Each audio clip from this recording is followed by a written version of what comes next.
Hey people, welcome to the Run Testers. It's Kieran here, and in this video I'm going to reveal to you which shoe I have chosen to try and run 2,000 miles in 70 days, a marathon a day for 70 days along the Danube, from the Romanian coast at the sea, right up to the source in Germany, across 8 countries, I think through 4 capital cities, carrying all my own kit on my pack, running mainly kind of solo, self-funded, almost kind of semi-self-sufficient. Big decision this. Which shoe I'm going to do. In this video I'm going to tell you which one it is. I've tested loads of them, and in a minute you're going to find out which one I've gone for.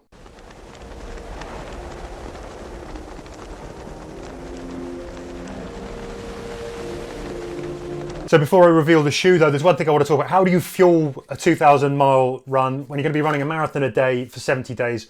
Well, also when you're carrying your own kit, you've got to consider weight. Weight is really important. I can't carry that much fuel. I've got to keep my pack down as low as possible. I'd like it to be about 2 kilos. It's actually going to be about 8 kilos. If you think about it, 7 days worth of food and fuel, even gels will stack that up. So what am I going to carry with me? Well, I am going to be taking some of Precision Fuel and Hydration's killer products that help with not only with weight, but also delivering bang for buck when it comes to carbs to weight ratio and their hydration things. The number one weapon in my run across the Danube is going to be these. These are 30-gram carb chews. They are tiny. I can take a load of those, they'll fit in my pocket. They don't take up much weight. The biggest bang for buck carb load that I can get on the move. So I'll have some of those stashed in there. I'm also going to supplement that with kind of some of these. So I've got the big 90-gram carb gel pouches. The reason I'm going to take some of these, even though they're bigger and they might take up a little bit more space in my pack, is basically because they've got this resealable cap. The fact they're resealable means that I can have a couple of these over a couple of days. I don't have to use them all at once, and what I don't use on those days, I can save, and that means that I've still got fuel for the next day. So I'm not having to take a gel, eat half of it, dump it, and then have another gel for the next day.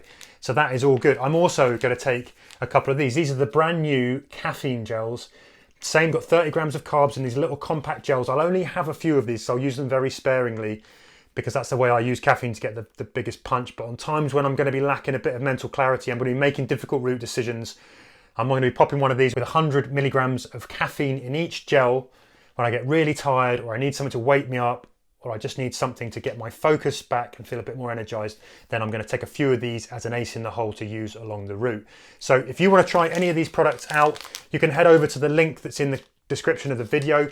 There's also a discount code. We'll put the details in the caption. You can also use their carb calculator to work out what kind of carbs you need for a daily kind of base, or any of your runs that you're doing. You might not be doing 70 in a day, but you can work those out. There's also a sweat test online that you can do to help with your hydration. So check all of that out. But for now, let's get into the reveal of which shoe I'm going to run in.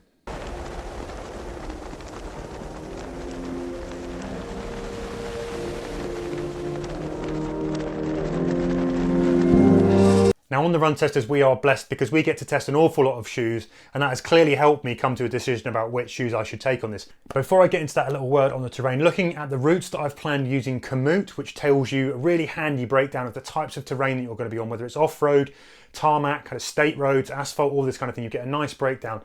It looks like I'm going to be running about kind of 70-80% on tarmac or paved paths. The rest of it is likely to be quite compacted, quite dry, because it's going to be upwards of 35 degrees there. There may be some wet bits, but most of it is going to be quite hard and quite dry, and the trails won't be steep. It's going to be largely flat, the odd kind of climb, the odd descent, but nothing sort of too mountainous along the way. So that has all been factored into what I'm looking for, and that means in my tests I've mainly been looking at road shoes, and I've also been looking at road to trail shoes, crossover shoes, a bit like the Hoka Speedgoat 5, the Hoka Tecton X. I've been thinking about the North Face Endurance Vective. I've been thinking about the Adidas Terex. I've been thinking about all those kind of shoes. I've been looking at some of the Salomons as well. When it comes to the road shoes, a while back on the video on the channel here, I did 7 marathons in 7 days, and I tested 7 different road shoes to see which of those felt best on very tired legs when you were doing repeated runs on tarmac, and that has kind of definitely helped me sort of whittle down a short list here. And among those kind of shoes, I was looking at the Puma Velocity Nitro 2. I was looking at the Saucony Endorphin Speed 2. There's obviously the Speed 3 has come out. I've looked at things like even like the Nike Alpha Flyers popped into my head, the Vaporfly. Should I run in those? Go rocking it right back to even kind of more cushion shoes like the Cloud Monster. Is that something that I could just put on and go nice and easy and roll in? So that is all the thing that's been swimming around in my head when I've been trying to decide a shoe. The other thing that I have had to factor in is durability. So you've got 2,000 miles. I've got durability. I can only take so many shoes, and if I'm going to replace my shoes, I'm going to need to get other shoes sent to me along the way. I can't carry them. So I'm looking to run with as few a pair of shoes across those 2,000 miles as possible. And now one of the things I've been sort of butting up against is, road to trail shoes often have a little bit more durability in them than the road shoes. So should I take a little bit of discomfort on tarmac, a little bit kind of over grip from those kind of commuter road to trail shoes versus the road shoes, which might be less durable? I've had to sort of toss those two things up. But I have come to a decision, people, and here it is for the big reveal. The shoe that I have chosen to do 2,000 miles along the Danube in 70 days I'm going to live in these shoes are these. They are the Saucony Endorphin Speed 2. Now, the Saucony Endorphin Speed 2 were the best shoe out of the 7 shoes that I tested for the 7 marathons in 7 days. They are just right. The balance of that kind of the midsole foam, the responsiveness, the propulsion, the stability, the comfort, the wrapping on the foot, the ease to getting them in and off on sort of tired feet, the kind of room in and around the toe box, the way they lace down, and the extra kind of energy return that you get and how they kind of help with kind of fatigued legs. These are the shoes that I think will do the best job of that.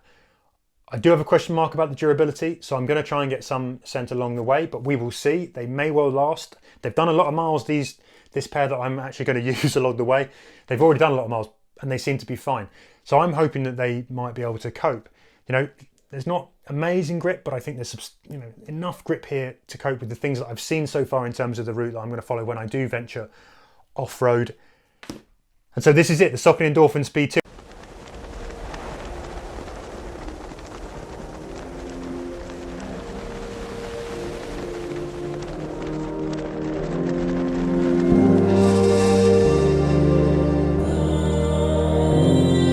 Now, I've had plenty of people sort of message me and say that they, for some of the Saucony Endorphin Speed 2s, they're seeing them kind of at around the £100 mark at the moment as well. So that isn't, for me, is an absolute bargain. It'll be interesting to see how much a new generation might change, but these are a great shoe. We've loved them on the Run Testers channel. All the Run Testers have enjoyed running in these shoes. So I think if you can still pick those up cheap, and I haven't bought them all to run the Danube, then I think it's definitely going to be well worth a look, and keep an eye on those prices. If they drop down, buy yourself 3 pairs, because I think these are great shoes. I will be buying 3 pairs to take me along the Danube. But yeah, so here it is. That is the shoe that I have chosen to run the Danube 2,000 miles in 70 days. If you would like to follow the challenge, I've put a link in the caption below. Also, I'm looking for people to come and run with me. If you're out on the Danube in Romania, Bulgaria, Serbia, Croatia, Hungary, Bratislava and Slovakia, Austria or Germany, anywhere near that, and you feel like helping me out, want to come for a run, I'm all ears. Tap me in the comments below or drop me a message. I'll drop my Instagram handle in there as well and you can connect with me. Also, if you know people there who might be able to offer me up a shower, that'd be great, because I'm going to probably be stinking after a while. All support will be gratefully received. I'm also doing it for charity, and there will be a link in the caption below. I'm raising money for poverty impacted children worldwide, and all donations to that would be much appreciated. Yeah, I'm open for messages to support people. I'm probably going to need it. I leave on the 24th of June. I start running on the 26th of June. So yeah, please get in touch, drop me a line. I'll hope to keep you guys updated as much as possible on the channel as I go, with some real live kit tests from the run, so you'll know if I've made a good decision or not with the Saucony Endorphin Speed 2. But for now, I've been Kieran. That's been me on the Run Testers. I hope you've enjoyed the video. If you have questions about this shoe and you want to know more about why I've chosen it, please feel free to hit me up in the comments below and I will endeavour to answer those. Don't forget to like and subscribe as well on the channel to see more reviews that are coming up and to get those other videos as we publish them. Yeah, it's been a pleasure to talk to you, and I hope to see you again soon on the Run Testers.